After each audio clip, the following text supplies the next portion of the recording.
has at its heart allegations that a cadre of people inside the US government and private aerospace have secretly colluded to conceal the recovery of non-human technology, alien craft, from public knowledge.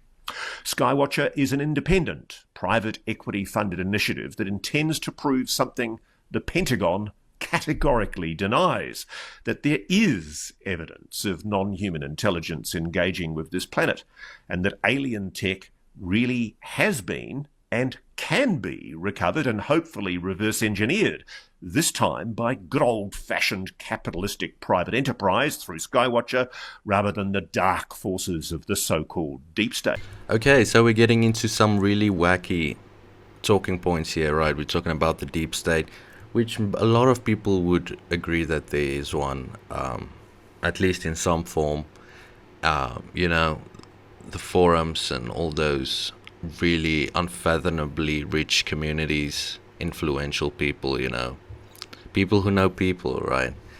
And yeah, I've always wanted to see these biologics that were mentioned by David Grush back in the fucking first, like, big hearing, right? That was such a good time period, guys. Leave a like if you remember that shit.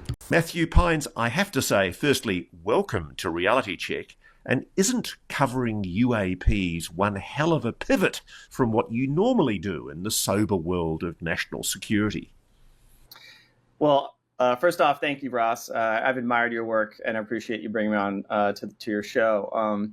It may seem like that, but my through line throughout my sort of academic and professional career has always been thinking about one frontier subjects. When I was a young lad, I thought I was going to get a PhD in physics, maybe even a PhD in philosophy at the same time. So I was always interested in these more foundational and kind of frontier questions, and then embarked on a career in national security where a lot of the analysis and work I did was focused on these what if questions. Like, what if there is a improvised nuclear device sort of terrorist attack? What if there is full-on nuclear war? What if there are crippling cyber attacks? What if you have global pandemics? These sort of low probability, high consequence events are things the government has to plan and prepare for. And so I did a lot of analysis exercises, operational experimentation to try to sketch out what that scenarios what those scenarios might look like. And so UAPs, right, as sort of fantastical they are, they sort of represent maybe the most high consequence and maybe prima facie low probability scenario, but which would have significant implications. And so even if you think it's unlikely, you have to take it seriously if there are credible indications as came to the fore over the past number of years that this is a scenario that can't just be